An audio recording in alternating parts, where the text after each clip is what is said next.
देर वादा करता हूँ। तो आप नारों का माहौल बिगड़ने का इंतजार करते रहिए। ठीक है शोएब जी, ये क्या जो इस्लामिक समाज है, क्या उनको समझ में नहीं आता है कि ये वोटों के लिए सब कुछ राजनीति की जा रही है, उनका इस्तेमाल किया जा रहा है? क्योंकि हुमायूं कबीर जब ये कहते हैं कि अगर हिंदू इसके खिलाफ आवाज उठाते हैं तो आप सब लोग हमारे साथ आ जाइए, जो मुस्लिम समाज के लोग हमारे समर्थन में खड़े हो जाएंगे, जो चंदा इकट्ठा कर रहे हैं, जो इसके लिए निर्माण कार्य में मदद कर रहे हैं, तो क्या उनको समझ में नहीं आ रहा कि ये सब पॉलिटिक्स है और उन्हें हथियार बना रहे हैं?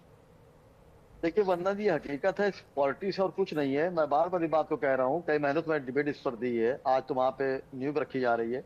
देखिए सुमित भाई ने भी अच्छी बात की टीएमसी ने कि उनको भी एक्शन लिया जाएगा, ऐसा नहीं है। देखिए होता क्या, मैं बार बार बात कह रहा हूँ कि ये सिर्फ सियासत है और सत्ता है। वहाँ पे चूंकि इलेक्शन है, हुमायूं कबीर को एक अच्छा मौका मिल गया, उन्होंने अलग पार्टी बनाने, हाँ अगले 5 अप्रैल में ठीक है, मैं बार बार उस बात को नहीं कह रहा हूँ। मैं इलेक्शन करीब है, वहां पे सिर्फ सियासी रोटी सेकी जा रही है और हर समुदाय के लोग, हर पार्टी से, मैं कोई इल्जाम नहीं लगाऊंगा कि अगर आप टीएमसी को इल्जाम लगाएं या आप ओवैसी कहें या बीजेपी को, ऐसा नहीं है, या समाजवादी कहें, हर पार्टी अपनी रोटी सेकना चाह रही है कि वहां पे इक़्तिदार में मैं आ जाऊं और ना हो तो उसको जो भी हुकूमतें बने उसमें मेरा इन्वॉल्वमेंट है, जिससे मेरी वहां जमीन पक्की हो जाए।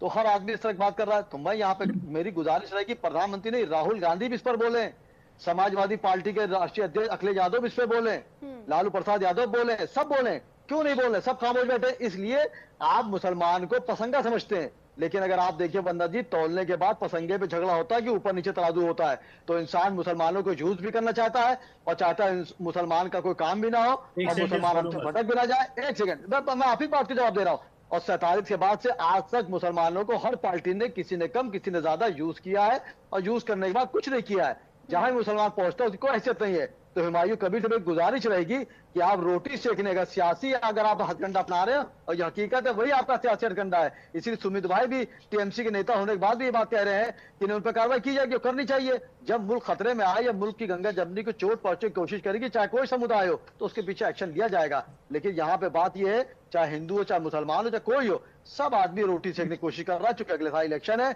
ममता बनर्जी को हटाना है, किस तरह दूसरे को लाना है। ममता चाहती है कि मेरी जमीन बनी रहे, मेरे वोट ना कटे, इसलिए वो खामोश बैठी हुई है। हम आप एक्शन इसलिए कि उनकी चीज हट जाए। तो मैं चाहता हूँ मुल्क में गंगा जमनी कैसी बनी रहे। और इस कार्रवाई के लिए सुमित जी कह रहे हैं कि जैसे ही वहां पर